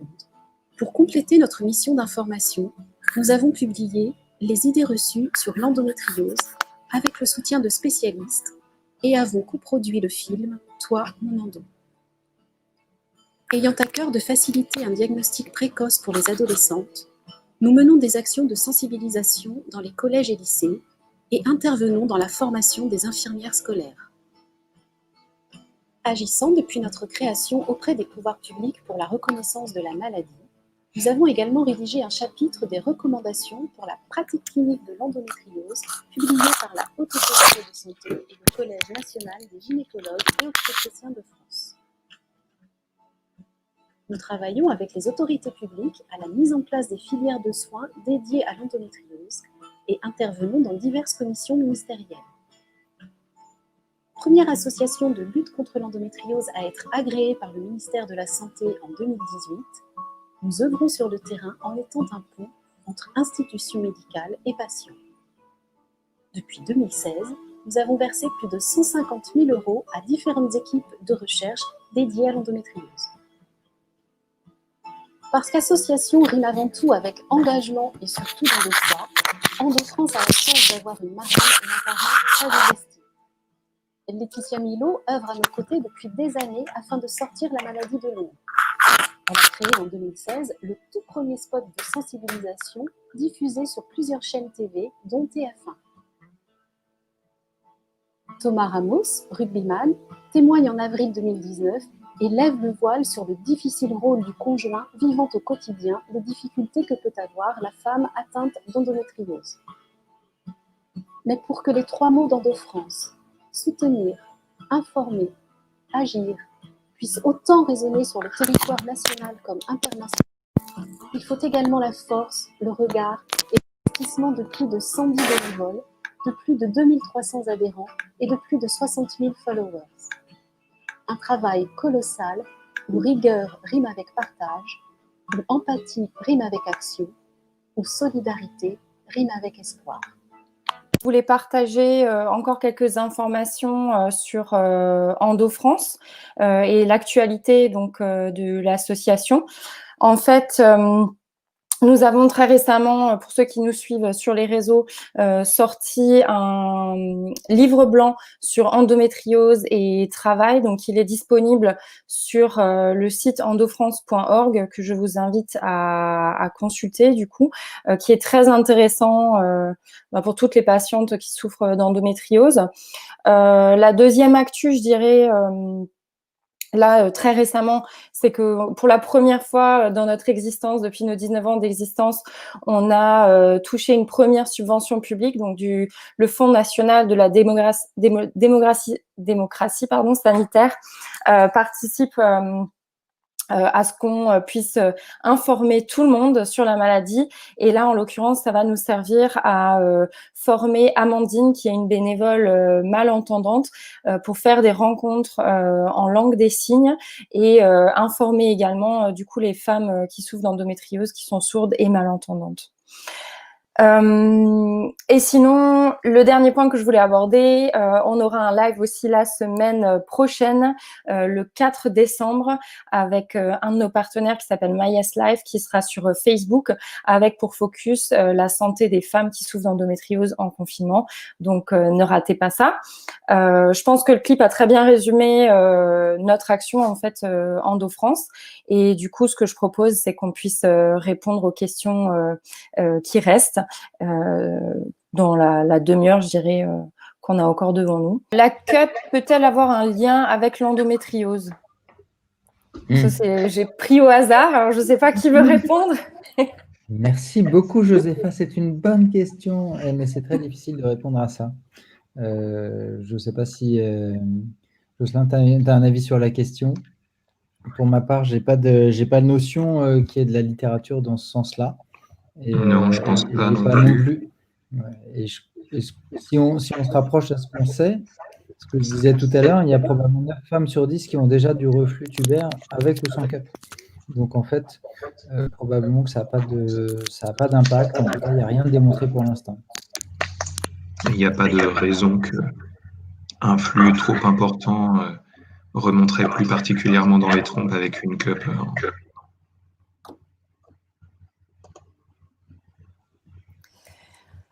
Où peut-on trouver un centre expert? C'est une très bonne question, si ça ne vous dérange pas.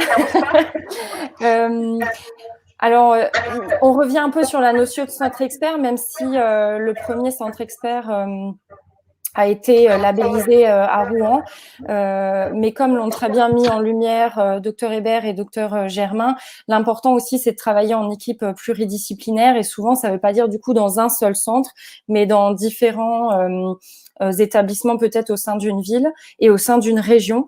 Et c'est pour ça que depuis 2018, on travaille avec certaines régions dans la plupart de la France à l'établissement de ce qu'on appelle plus des filières de soins qui vont du coup pouvoir aider les patientes à être prises en charge et avoir plus une gradation en termes de prise en charge, à faire en sorte que tous les gynécologues, je dirais, de ville soient formés à l'endométriose et à une prise en charge de première intention, et ensuite de les adresser en fonction de leurs souhaits vers des spécialistes, tant que ce soit au niveau de la douleur ou par exemple des centres d'AMP, et finalement avoir peut-être un dernier niveau de praticiens de santé plus experts en termes de maladie ou en termes de chirurgie pour prendre en charge ces patientes. Je ne sais pas si je vous laisse reprendre le flambeau. Au niveau des... Au niveau des réseaux, effectivement, ils sont en train de se développer de plus en plus. Et puis, moi, ma formation reste encore assez récente. J'ai l'impression qu'on est vraiment de plus en plus formés, et tous les jeunes gynécologues, j'ai l'impression qu'ils ont quand même ça pas mal à l'écoute. Mais en plus, donc, pour revenir sur les réseaux, nous, on a un certain nombre de personnes qui travaillent dans la maternité où je travaille et qui sont en fait sur différents sites, ce qui permet de d'étendre un petit peu les centres experts, puisque les personnes qui travaillent dans notre centre et qui sont présents aux réunions de concertation pluridisciplinaire travaillent dans d'autres hôpitaux qui peuvent être jusqu'à 1 heure, 1 heure et demie de celui où on est.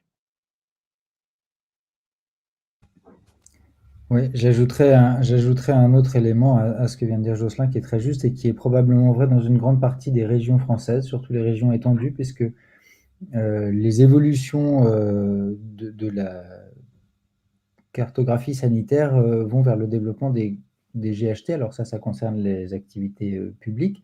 Les GHT, c'est les groupements hospitaliers de territoire, qui impliquent qu'il y ait une participation des hôpitaux, les gros centres, on va dire, les CHU par exemple, dans le fonctionnement des hôpitaux dits périphériques. Et ça permet effectivement d'avoir des gens qui vont avoir une activité partagée entre les hôpitaux avec peut-être l'activité qu'on va considérer comme étant experte ou de référence, et qui vont apporter cette expertise à distance. C'est vraiment un fonctionnement qui est émergent depuis 5 ou 6 ans et qui va s'étendre. Donc ça, c'est une première chose. Et la deuxième chose, c'est que, comme je vous l'ai dit, il y a eu une demande, il y a eu un travail de réflexion sur la création des centres experts ou des réseaux experts. Ce n'était pas très bien clarifié. Et la réflexion qui a compris la concertation de plusieurs équipes parisiennes et aussi en dehors de Paris, parce qu'il y a une vraie différence de fonctionnement entre la région parisienne et la province, parce que les problématiques ne sont pas les mêmes, en densité médicale, en temps de trajet, en distance à parcourir. Et la conclusion, comme le disait Jocelyn, était plutôt de s'orienter vers, et Josépha aussi, de s'orienter vers des réseaux de compétences avec différents degrés de compétences de chaque centre, mais l'objectif étant d'apporter au plus près de chaque patiente une compétence qui permettra de rentrer et d'orienter de manière pertinente, plutôt que, comme je le disais tout à l'heure, faire 4 heures de route dans une journée pour avoir une consultation avec une personne qui sera peut-être très en retard et qui aura peut-être simplement une ordonnance de pilule à vous confier à la fin de la consultation. Peut-être qu'on peut faire mieux que ça.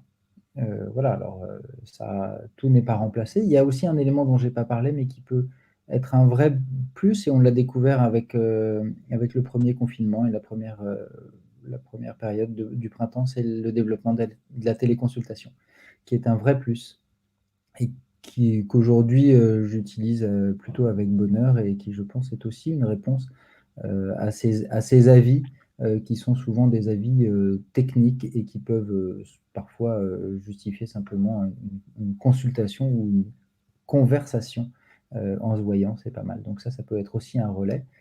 Mais pour faire court, c'est pas encore étiqueté, les centres experts, mais il y a 3 régions qui sont en test. Si on rajoute la région Normandie, qui est déjà étiquetée centre expert, et dans 3 régions que j'ai plus trop en tête, mais je sais qu'il y a la région Rhône-Alpes, les ARS ont fait une demande de création et d'étiquetage, et ça va se développer petit à petit, parce que toutes les régions aujourd'hui ont créé un maillage qui est identifié auprès de chaque ARS et donc du ministère.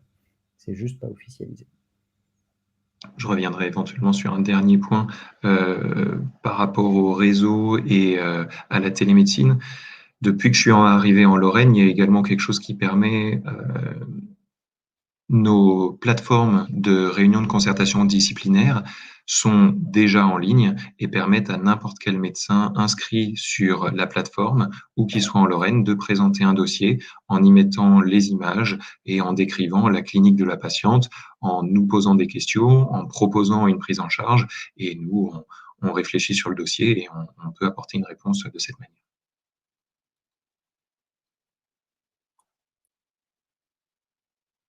Hérédité de l'endométriose, y compris aux enfants masculins qui pourraient la transmettre à leurs filles. Je vous laisse répondre, messieurs les médecins.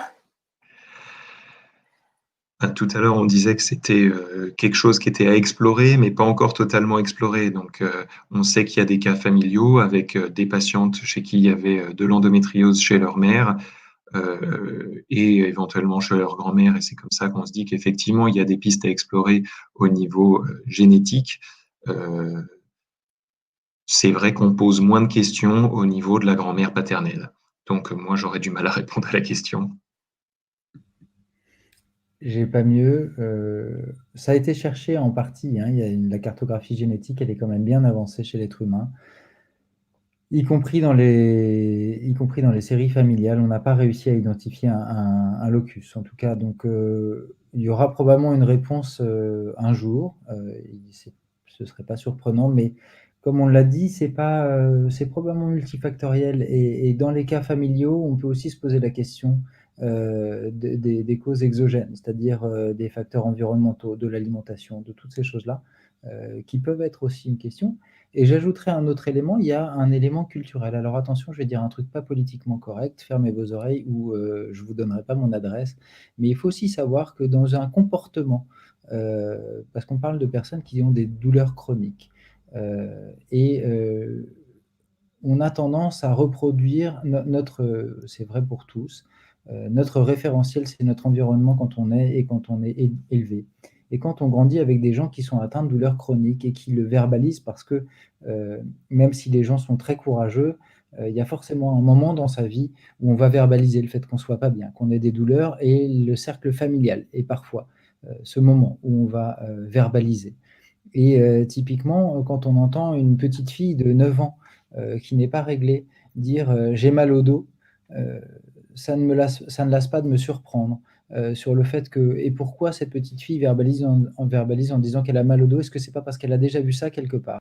Et donc, je m'interroge beaucoup sur, pas forcément les localisations d'endométriose, mais la perception et la manière d'exprimer la douleur dans l'environnement de l'enfance. Je n'ai pas la réponse, mais c'est une vraie interrogation que j'ai, et je ne suis pas certain que l'environnement soit complètement exclu dans le fait qu'on vive les phénomènes douloureux différemment. Ça ne veut pas dire que la douleur existe ou n'existe pas, ça c'est très individuel, mais en tout cas, de grandir dans un environnement où la douleur est très présente est probablement un moyen pour les gens d'être plus sensibilisés à ça, dans un sens ou dans l'autre. Voilà. Donc, je suis désolé si ça choque des personnes que j'ai dit ça. C'est une observation que je fais très régulièrement et je n'ai pas la réponse, mais ça m'intéresse. Alors, est-ce qu'une sage-femme peut prescrire une ordonnance pour des séances de kiné, pour des massages aidants pour l'endométriose, ou faut-il passer par un médecin? Pour les séances de kiné, je ne sais pas. Par contre, ce que je sais, c'est que les sages-femmes peuvent prescrire des IRM pour recherche d'endométriose. Et je sais surtout qu'elles sont de très bons partenaires pour la prise en charge au long cours. Ce que vous disiez, docteur Hébert, avant, c'est qu'il faut vraiment s'entourer de partenaires pour toute sa vie dans l'endométriose. Et les sages-femmes peuvent aider. Souvent, elles ont des spécialisations, que ce soit l'homéopathie, la fasciathérapie, et aussi certaines sont sexologues. Donc, elles peuvent aider aussi dans la prise en charge des dyspareunies, par exemple. Est-ce qu'elles peuvent prescrire des séances de kiné? Elles peuvent déjà, ne serait-ce que pour la rééducation, donc je pense que pour des massages ou pour autre chose, ça doit être possible. Probablement que c'est un peu tiré dans les coins, mais je crois pas que ce soit impossible. Ouais. Est-ce qu'une sage-femme, oui, c'est ça. Après, souvent, parce que la kiné standard, alors ça, c'est un sujet que j'ai pas abordé et j'ai jamais eu l'opportunité de discuter avec un kinésithérapeute sur la place de la kinésithérapie dans la prise en charge des phénomènes douloureux, parce que j'ai parlé de beaucoup de choses, hein, notamment de la micro-kiné, mais qui clairement n'est pas pratiquée dans le cadre d'une activité remboursée, malheureusement, parce que toutes ces prises en charge ont souvent un coût pour les patientes. Après, j'aimerais bien un jour avoir l'opportunité de rencontrer, et si Endo-France voulait organiser ça avec un kinésithérapeute qu'elle connaisse, qui s'intéresse au sujet de l'endométriose, ça pourrait être un vrai sujet. Une kinésithérapie et endométriose, je pense que c'est intéressant. Voilà. Donc, il faut quand même reconnaître qu'aujourd'hui, à ma connaissance, la plupart des prises en charge de soutien ne sont pas prises en charge par l'assurance maladie et donc ne relèvent pas des prescriptions, malheureusement. Tout à fait. Moi, en tant que patiente, pour mon expérience, j'ai pas fait la kiné, mais l'ostéopathie aide beaucoup et on a de très bons retours sur la kiné aussi, qui aide au niveau viscéral. Donc pour celles qui peuvent avoir soit des douleurs lombaires chroniques ou alors des symptômes digestifs, ça peut aider. Est-ce qu'on a une prochaine question? Combien de temps faut-il compter en moyenne entre le premier rendez-vous PMA et le premier transfert d'une FIV? Ça va dépendre de beaucoup de patientes, mais on a des patientes pour lesquelles ça peut aller assez rapidement. Lorsqu'il y a le premier rendez-vous, il faut quand même attendre les règles suivantes pour pouvoir faire le bilan hormonal et l'échographie pelvienne. Généralement, elle se fait au début des règles. Puis un nouveau rendez-vous, et ça va dépendre en plus des délais des centres. Donc, je ne vais pas pouvoir répondre pour partout. Si on sait tout de suite, dès l'hystérosalpingographie, on voit qu'il y a une obstruction tubaire, que le sperme est de bonne qualité et que il n'y a rien de particulier supplémentaire, on peut s'orienter directement vers une FIV. On va attendre les règles suivantes de nouveau pour lancer un début de protocole, puis 15 jours pour la stimulation et obtenir des ovocytes qui soient matures. Donc je dirais au moins 2 mois et demi, mais ça, ce serait vraiment dans des cas où on a des rendez-vous très facilement pour les examens et de nouveau des rendez-vous dans le centre d'AMP plus facilement. Donc, je dirais au moins 3 mois.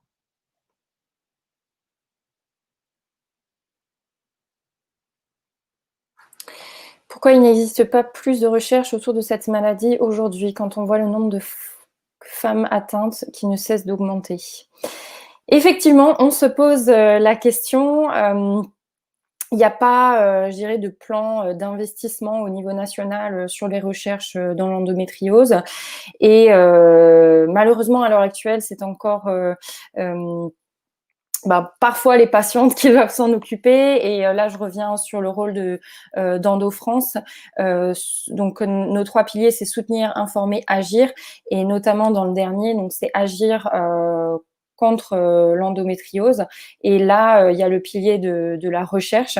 Alors, on a investi plus de 150 000 € dans la recherche depuis 2016. Donc, les projets sont choisis avec soin par notre pôle scientifique, dont Émilie est à la tête.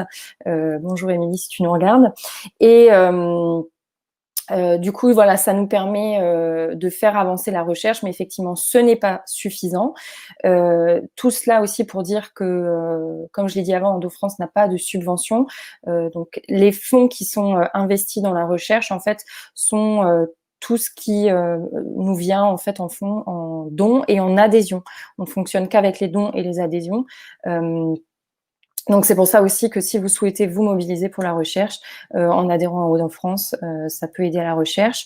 Je fais une aparté également sur un des projets de recherche les plus connus, qui est COMPARE, qui est une étude sur plusieurs années en fait sur l'évolution de la maladie chez les femmes. Donc, si en tant que malade de l'endométriose, vous n'êtes pas encore inscrite sur COMPARE, allez-y. Vous avez des questionnaires qui viennent régulièrement, qui nous permettra d'avoir du recul. Je crois que c'est une étude sur 10 ans. Voilà. Et sinon, vous avez tout le descriptif des projets de recherche dans lesquels l'association a investi sur notre site internet dans la section recherche. Désolée, je me suis emparée de cette question. Aucun problème. Est-ce que le tabac peut favoriser l'endométriose? Je vais laisser Thomas répondre plutôt pour cette question-ci, parce que moi, le tabac me gênera de toute façon en plus pour l'aide médicale à la procréation. J'ai pas de notion évidente dans un sens ni dans l'autre. Alors évidemment, il faut pas fumer. Voilà, ça, c'est la réponse courte, parce que ça nuit à plein d'autres choses. Est-ce que ça peut favoriser l'endométriose? Non, ça peut favoriser l'HPV en revanche, donc ça c'est bien plus gênant. Donc la réponse courte, c'est de toute façon, c'est bien d'arrêter de fumer. J'en profite. L'HPV, c'est le papillomavirus, c'est ça? C'est le papillomavirus, ouais, c'est le cancer du col, tout ça c'est mal. Ça nuit gravement à la santé aussi. Comme les cigarettes.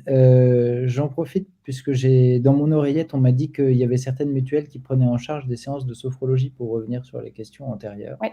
Donc voilà, peut-être que vous pouvez solliciter votre mutuelle pour avoir un soutien financier. Voilà. Et donc pour répondre à Mathilde, je n'ai pas de certitude que le tabac favorise l'endométriose, mais je suis sûr que c'est bien d'arrêter. Et l'hypnose, ça peut aider à arrêter. Je parle de mon expérience personnelle. Le stérilet au cuivre provoque-t-il de l'endométriose? Les douleurs sont arrivées après l'avoir enlevé ou était-ce déjà présent? Merci. Je vais peut-être me prononcer sur ça. Souvent, le stérilet au cuivre ne provoque pas d'endométriose. Mais souvent, quand on met un stérilet au cuivre, c'est qu'on fait un relais d'une contraception hormonale ou qu'on est après une grossesse. Et c'est plutôt ces épisodes-là qui font qu'on révèle une endométriose. C'est-à-dire quand on arrête une contraception hormonale qui, en fait, cachait les symptômes, parce que souvent, ce qui se passe, c'est qu'une jeune femme à 15-16 ans va avoir des douleurs pendant ses règles, on va lui mettre la pilule, elle va arrêter la pilule, et puis, pour faire un enfant, et c'est là qu'on va avoir les phénomènes douloureux. Ou sinon, elle va avoir arrêté la pilule, et puis elle va rapidement avoir une grossesse, et puis après son accouchement, elle va dire j'en ai marre de prendre la pilule, et puis on va passer au stérilet, et c'est là qu'on se retrouve avec des phénomènes douloureux qui correspondent aux douleurs d'endométriose, mais c'est probablement plus lié au fait qu'on ait supprimé le contrôle hormonal plutôt que de la présence du stérilet au cuivre. En tout cas, je n'ai pas de notion, il n'y a pas de littérature sur ce sujet. Je ne sais pas si Jocelyn, tu as un avis sur la question. Non, c'était la même chose. De la littérature sur le sujet, j'en connais pas non plus. Et effectivement, ça va plus être en relais avec l'arrêt de la pilule, où il n'y a plus le contrôle donc de cette endométriose, et où on le découvre à ce moment-là plus que le stérilet. Donc ce serait plus un facteur confondant qu'une cause. Mais quel est le mécanisme en fait du stérilet au cuivre? C'est par quelle fonction qu'il est contraceptif? Il est efficace. Ouais. C'est pas parce que ça crée une inflammation?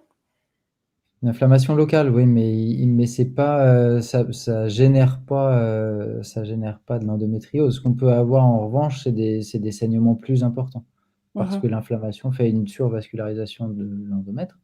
Mais sinon, on n'a pas de c'est pas parce qu'on génère un phénomène inflammatoire qu'on va générer, une migration cellulaire et le fait que ça fasse des localisations, péritonéales, par exemple. C'est parce que ça peut favoriser, on sait que ça favorise potentiellement les grossesses extra-utérines parce qu'il y a pas de nidation dans la cavité utérine, donc ça va s'implanter dans la trompe, ça oui. Mais le fait que ça favorise l'implantation des cellules endométriales qui refluent de toute façon, j'ai pas de notion que ça puisse arriver. L'évolution des douleurs signifie-t-elle une évolution de la maladie? Bonne question. Ça peut durer des heures, cette discussion. Ça sera déjà un signe de peu de contrôle, malheureusement. Il faut voir comment évoluent les symptômes parce que la difficulté, c'est quels sont les symptômes qu'on peut raccrocher réellement à l'endométriose et quels sont les symptômes que j'appelle périphériques. J'ai parlé tout à l'heure du syndrome de sensibilisation. Il est évident que certaines patientes vont avoir des phénomènes douloureux liés à l'endométriose et sans forcément avoir d'évolution des lésions, elles vont avoir une symptomatologie plus riche, parfois plus intense, sans qu'on ait d'explication. Et chez des patientes qui ont des lésions importantes, on peut avoir des évolutions de la maladie sans avoir d'augmentation des symptômes. Donc, ce n'est pas forcément corrélé. C'est souvent beaucoup plus complexe que ça. Mais effectivement, la première chose qu'on se pose quand il y a une évolution des symptômes, c'est qu'on refait un bilan d'imagerie pour s'assurer qu'il n'y a pas une majoration des lésions.